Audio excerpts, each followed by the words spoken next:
To be honest, like our first product looks really rough. We actually only use 2 weeks. One day we have over like 100 people just flow in this product. Our users actually just, like doubled. There is huge increase in the user and there's huge increase in the revenue. That is the time we know, okay, we hit something right. We have over 10 million downloads in a year and we now have over 10 million annualized revenue within a year. It's not just about fantastic UI, UX or how you're marketing it, right? It's more like what result users are get. You don't need to wait for the product to be perfect to launch it. Most of the time in the AI era, things will change every day. If you wait too long, you may never be able to launch your product. So you just need to launch it, develop it, learn from it at the same time. Hi, I'm Ella. I'm the founder and the CEO of Creati AI. Creati is the agentic AI to augment your marketing video at scale. Just drop one product image and Creati write your script, shoot your video, and even do the post-processing for your marketing video without the need of full media crew. Creati is growing pretty fast. We have over 10 million downloads in a year, and we now have over 10 million annualized revenue within a year, thanks to our network effect between the influencer and the brands.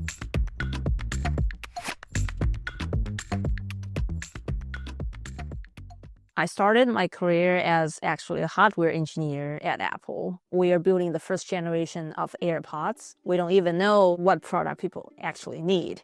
So we invite a lot of users to our small interview room and we ask them a lot of questions like, what do you need actually for the AirPods? What do you actually have the pinpoints for? Things like that. At Apple, when we conduct the interviews, instead of just doing online service, we actually more prefer to invite the users to the interview room and conduct like face-to-face interviews, right? When you ask people to fill out the survey online, people most of the time, they just, click the first one, whatever they see there, right? Because they want to just jump to the end. No one really wants to get their feedback. So you may get the wrong answers. And another more important thing actually is when you are talking to users face to face, you actually get more than what you want to ask, right? Like people, they always have some assumption that, okay, maybe user need A, B, and C, but actually user don't care about them like at all, right? Like they only care about what they care about, like D, but you don't have that on your survey, so you'll get the wrong answer. That's a reason actually Apple prefer to have face-to-face user interview when they are building a new product. And one important thing we learn at Apple is, you really need to understand people's pain points. You need to really know why people need it when you are building it. We have a lot of fantastic ideas or imagination, but those are not solving the pain points of real customers, and that's not what we want, right? So meeting people or knowing people's pain points actually is the first step when you need to create a great product. The AirPods project is it's amazing experience for me. Many people said I should stay there for longer. But the thing is that I always pursue for building something new or building something I feel most excited for. When I was a child, I found I get information much easier when I get it in the form of video instead of long text or blog posts or things like that. So it is always my dream that in the childhood that if one day we could turn a lot of communication, the learning, the information gathering just in the video format, that will be really helpful for a lot of people. Sometimes, it's pretty hard for people from the giant company to actually quit and really doing the startup. When I'm looking back, I really miss the time there at big company, enjoying with my friends and my family. Still, I think I don't regret because I am doing what I really passionate about, and I believe that will help a lot of people. That is more important to me.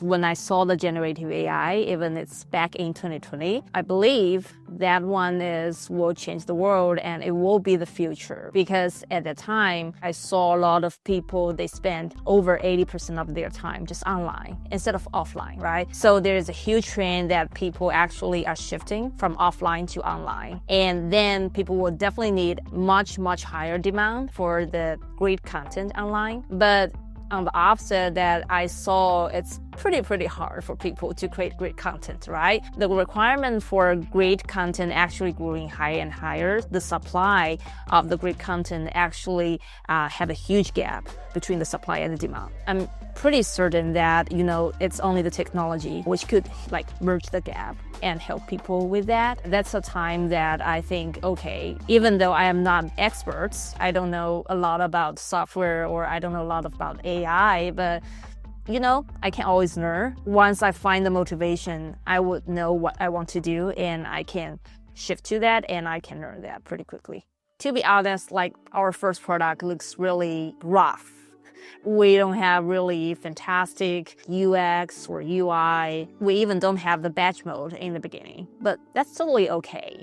Sometimes when the product is really rough, but users still, willing to use it, that means something. If you have a really bad design product, but people are still using it, they're okay, there's some real value thing in that one. It's not just about fantastic UI, UX, or how you're marketing it, right? It's more what result users get, whether they can use it to get the benefit they want. You don't need to wait for the product to be perfect to launch it because, most of the time in the AI era, things will change every day.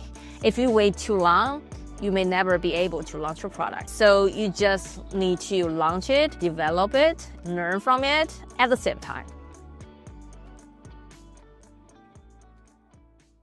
There's one lesson I learned as a founder, or I will say the most painful lesson I learned. Our first product actually is called ZMO.ai. At the time I was building ZMO, I'm not sure why I'm building this, why people need this. The thing is at the time, Midjourney is super hot. Everyone is chasing that, right? So just like so many other founders, I'm okay, text to image is so popular. We definitely need to enter this domain, so let's do it. But I don't really know why people are generating those images. So I don't really understand the user's need when I was building the product. We actually don't know what the business model will be.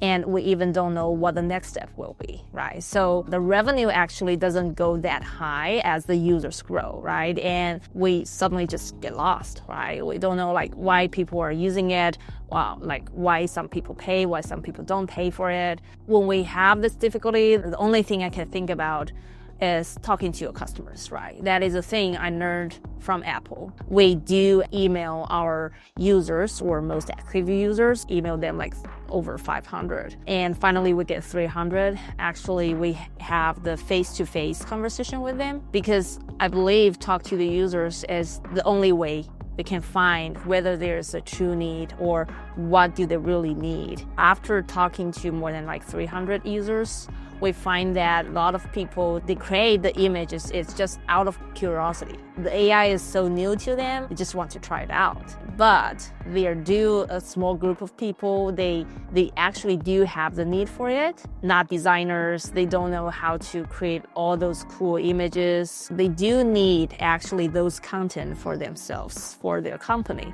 for marketing. So we're okay, we finally find people who have real needs for that. Most of them who are on Amazon or eBay or Etsy, they actually use their phone directly to take the photos of their product. So they hope that, okay, the social media is also on the phone, photos and the videos are also on the phone. It will make much more sense if you just build the product on the mobile. After talking to them, we finally made the decision, okay, we will reposition this product and we will build it for people who really have the needs, which is marketing.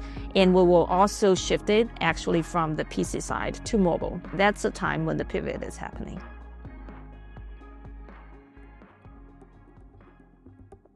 We are building the mobile version of Creati in a way that it's not actually just a tool, but it's more like a community for both influencers and the brands. The reason actually we have features or templates for both influencers and brands is actually we find if some brands, they want to do marketing, it's impossible actually to avoid the influencers' contribution, because influencers, they are the people who actually know best about the social media, who actually know much better about what content is more engaging and more attractive to users. So when we are building Creati, from day one, we know, okay, we need to create the network effect between the influencers and the brands. They know the internet so well. After they create the template, they will post those videos on their own channel on the social media. And if that video template actually is a great one, that video will actually go viral. It will actually get millions or tens of millions of views, right? And those viral videos actually is the best marketing strategy for us to acquire more and more brands. Because when the video go viral, that will bring a lot of users to the Creati. And then we have the funnel. The end of funnel, there will be the brands that will really use this video templates to create their engaging ads video. So the brands actually, when they are using those brands ads video, they will pay more to Creati's platform so that we can hire more influencers in the community, and the influencer can create more viral video templates for the brands. So it's actually a very nice flywheel we're building between the influencers and the brands. And we believe that is the key differentiation Creati have compared to all other AI marketing tools, is because we believe the ecosystem actually need both sides. We need both influencers and brands to help them to grow marketing at scale. The AI world just changed daily. Every day you wake up, there will be new technology and new product, right? And I think building in the AI era is quite different from 20 to 30 years ago when people are just entered the mobile boom. The thing is, actually, I believe maybe 99% or maybe all the products that you saw today, maybe not the final version of what they will be at the end of AI evolution. The requirement for the founder in the AI era for AI startup actually is kind of different from previously, because those founders really need to adapt really quickly and flexibility to those changes. And one thing we think actually is helping us to adapt to all those changes is we talk to our users every day and to learn what is the key thing that won't change, even if the technology change. So the thing that we find out, is what kind of content will go pretty viral on the social media is all the things that our users or our customers care about. Even though technologies change, the important thing is once you get those industry insider data and knowledge for that vertical, that will build your moat. And that will actually be your key value along with those all technology changes daily. All those technology changes will just help you instead of, disruptive to your product.